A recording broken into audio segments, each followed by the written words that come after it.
Guys. Dude, step back. Back up, or I'm you not. drive. I'm back. Step back. I'm back.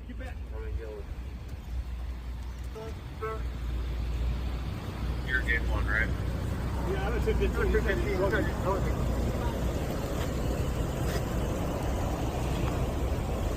Guys, What do we tell you? I'm staying back. Here's the thing. Right now, he's going to jail. Okay. Okay? He's going to jail, and it ain't nothing you can do about it. Scottie Scheffler is not a name that a lot of people would know, perhaps if they didn't follow the sport, but it's not a name that is not widely known literally around the world. He flies by private jet back to his home in either, is it Fort Worth or Dallas, you know, which one? Judge, if he needs to be here, I'll have him here. And then let's begin the process of trying to see when and if this matter could be resolved prior to the next court date, and not move the arraignment out and then expect at the time of the arraignment, whatever is expected, that something is going to happen that's going to be a significant step or steps at that time. Maybe I'm confused.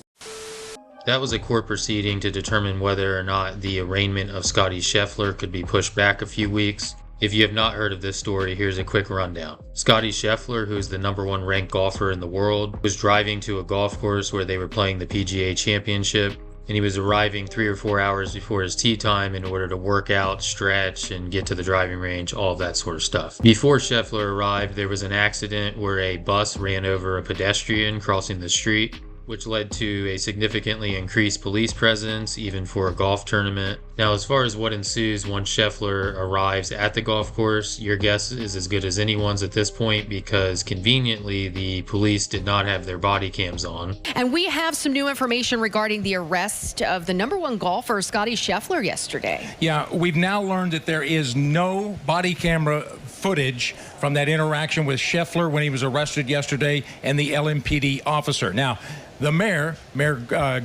Greenberg, just a short time ago has said he's not sure if the charges will be downgraded, but he did say he has faith in the system. So right now the case is in the hands of our county attorney, and I will let the legal process play out. So I have no comment on that. And as mayor, I am not involved in that part of the legal process as it moves forward. I think people get out of jail regularly at different periods of time. I will let others that know more about that part of the criminal justice system comment more on that speed. According to these eyewitness reports, Scheffler then tried to drive around the police that were stopping him, either in a moment of confusion or just simply ignoring their demands. Seen another issue that happened involving a pedestrian, completely separate from the incident we're discussing right now. The police cars that you're seeing in these videos had nothing to do with the Scheffler incident until it occurred. Scheffler was essentially trying to enter Valhalla while police officers were restricting entrance. He attempted to go into the shoulder, the median, the left median, to go essentially around the traffic. An officer in the rain, in a yellow jacket, told Scheffler to stop. Scheffler continued to drive. The police officer then attached himself to the vehicle that Scheffler was driving. Scheffler then continued for about 10 to 15 yards. At that point, he stopped the vehicle. The police officer, while yelling obscenities, took out his flashlight, began to hit Scheffler's car with the flashlight, telling him to get out of the car. When Scheffler rolled down the window, the officer then ripped open the car, pulled Scheffler by the arm out of the car, pushed him up against the vehicle, placed him in handcuffs, and immediately walked him to the patrol car. At that time, Scheffler, I was watching this from 5 to 10 feet away, turned to me and essentially said, "Can you help me?" An officer then approached me, told me to get back. I informed the officer that I was a member of the media, at which point he said, "There's nothing you can do. He's going to jail." Shortly after, another officer approached me with a pad in hand and said, "Do you know the name of the person that we just arrested?"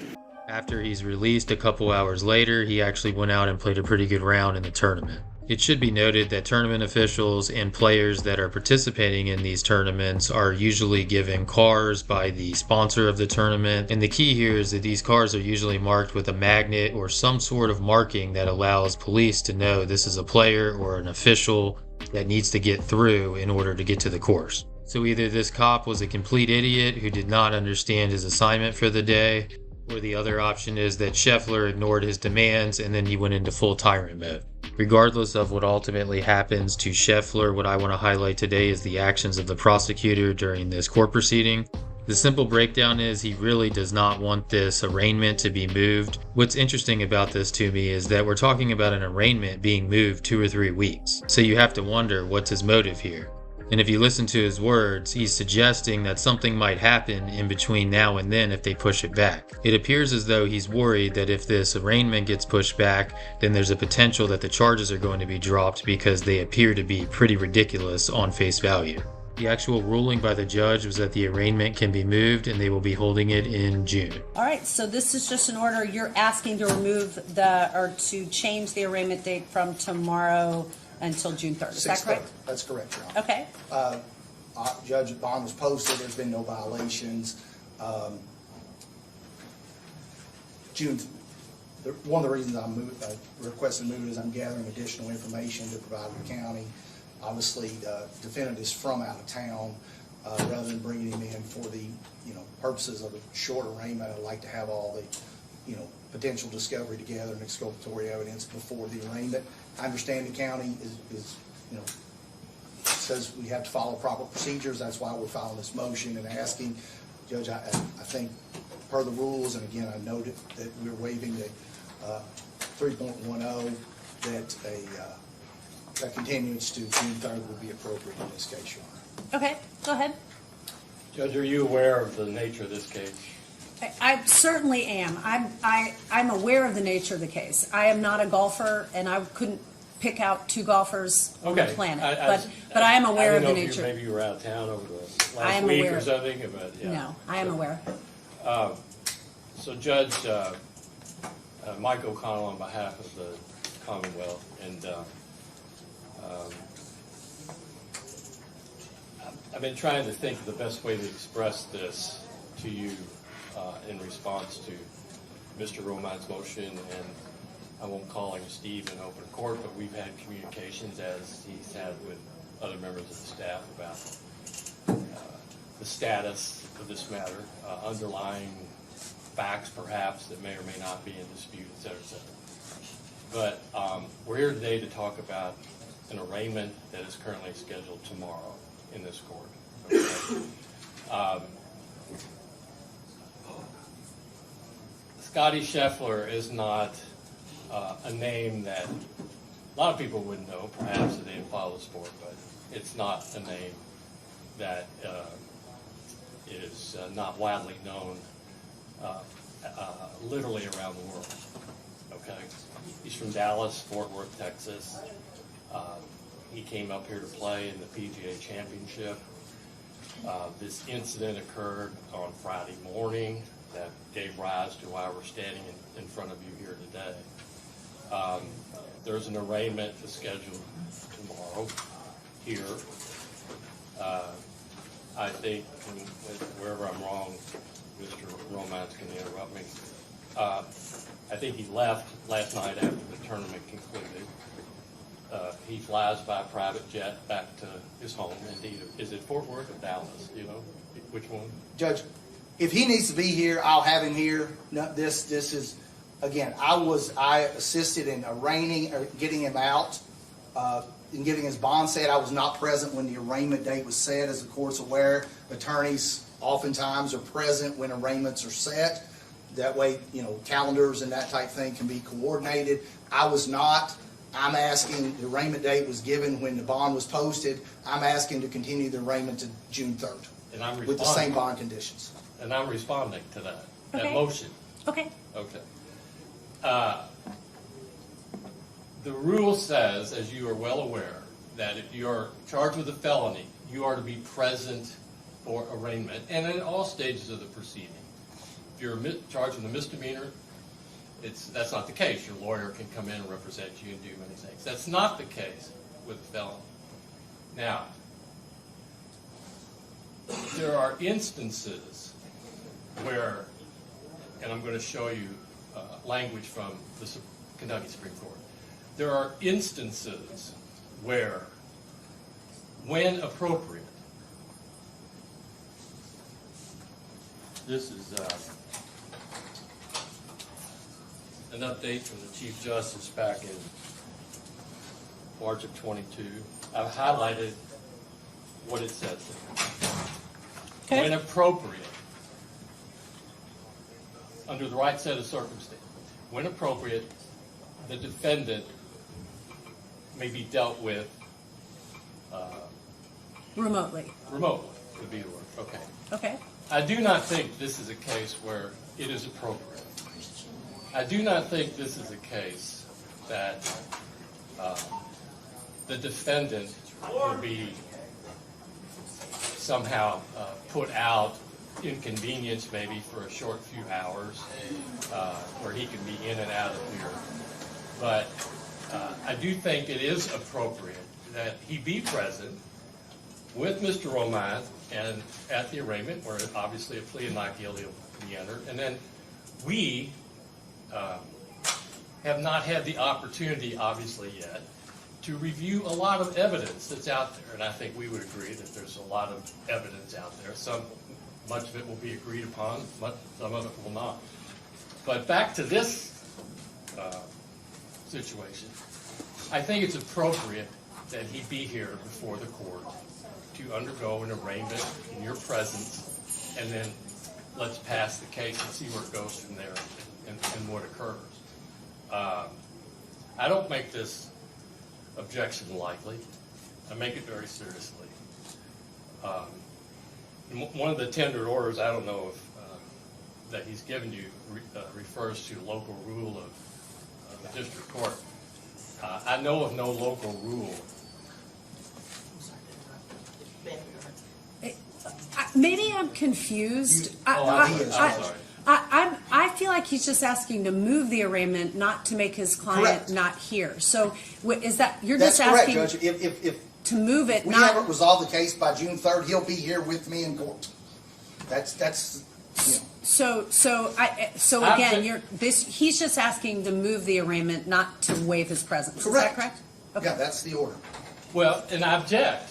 I think we need to get the arraignment done, and then let's begin the process of trying to see when and if this matter could be resolved prior to the next court date, and not move the arraignment out and then expect at the time of the arraignment, whatever is expected, that something is going to happen that's going to be a significant step or steps at that time. So it's not. This man should be treated like everyone else in this matter. Okay. I couldn't agree more. Okay. But how? And the Supreme Court has said when appropriate. So, Judge, if you believe that it is appropriate to grant this motion, I respect that. But that's the criteria. It's not just, well, we ask and it gets pushed out to whenever it gets pushed out. It's when it's appropriate. How would the county be prejudiced in any way if we move? I'm not asking. So I've thought about this, and I'm going to require the defendant to be present, unless somehow there is an agreement made before court, and then I will still rule on it. But I will rule upon whether or not, at this point, if you're asking me if the defendant must be present, my answer is yes. Okay? I believe that the motion that Mr. Romans has on today is to move the arraignment. How will the county be prejudiced in anything if the arraignment is moved? Judge, I don't think it's a question of prejudice is not an issue. It's when appropriate. How is this defendant to be allowed to appear at some other distant date for whatever reason, for apparently his arraignment and something else that may or may not occur on that date? I don't think that overcomes the when appropriate requirement that is required by our Kentucky Supreme Court. So whenever I have set aside something as a summons, or whenever I set arraignment dates, I usually ask if the person is represented by counsel, something that's convenient for their calendar. Additionally, if they don't even have counsel, I'll ask the defendant sitting in my jury box when is appropriate for them to come back. I'm not, so I pick an arraignment date, whatever's convenient for the court's calendar and the defendant and or an attorney if represented. So I do that every single person that comes before me. So I try to make it convenient for people's calendars if they have other things going on. So if you'll just make me aware of how it prejudices the county if I do grant, and again, my order as of this moment, unless brought before me again, and that's not what Mr. Romans is asking me. Correct. Mr. Romans is asking me to move the arraignment date, not waive his presence. So at this time, again, I am not waiving his presence. I am wondering why the county is objecting to his arraignment being on June 3rd rather than May 21st, if that's more convenient for Mr. Romans' calendar. Okay. I simply think that is how the matter should be processed. It was set for this date. Mr. Scheffler, as we all know, was here for 6 days or however many days. I don't know how well, long he Mr. was here. Scheffler He played was in here. the tournament, Judge, and he left last night Okay. and returned home in Dallas. Okay, the standard is when appropriate, not whether we all agree about it. We all think it's a good idea. It all sounds good. It's when and if it's appropriate. And respectfully, the Commonwealth does not think that this is appropriate to do that. So we don't have an agreement, Judge, and I don't think we're required to show prejudice. It's when appropriate. No.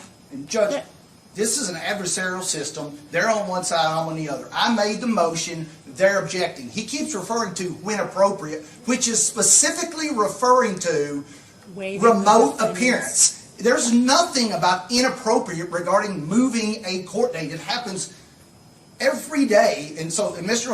O'Connell says, well, we don't want to treat him differently. Then go through and look how many cases are agreed to by continuance by the county every day. They are absolutely treating him differently, right? And they have no basis for it. He keeps referring to when appropriate. That language does not refer to motions to continue. It refers to remote appearance, and we're not asking for that, Judge. I agree with that. But the words speak for themselves, Judge. It says when appropriate. Okay? Those are normal words used under circumstances, and it talks about remote availability to do it. When appropriate. Mr. Romans thinks it's plenty appropriate that this be continued to another date rather than the date it was scheduled for. I disagree. So, Judge, you make the decision. We obviously respect the decision you make in this regard, and we'll follow whatever directions you issue, but we object. Okay. Mr. Romans, was your calendar consulted at the time when the arraignment date was set? Okay. He was not actually in court. The bond was set and he was released, and so they did not consult with me regarding that date. Okay. So again, let me be very clear, and I feel like you all still are arguing about different things, but again, my ruling is, number one, his presence is not waived. He needs to be present at the court date. And again, that is my decision, even if you all agree. It's still my decision whether or not he's here. If you all come to an agreement to waive his presence, I will rule upon that at a later time, and you can bring that in front of me. My understanding, and what the written motion in front of me is, only to move the arraignment date, not waive his presence. Correct. I feel that since Mr. Romines' calendar was not consulted, and he was already representing the defendant, that it would be appropriate to consult his calendar for the arraignment. So I will move the arraignment to June 3rd at 9 o'clock in the morning. And again, at this time, your client's presence is Correct, not Judge. waived. That's understood.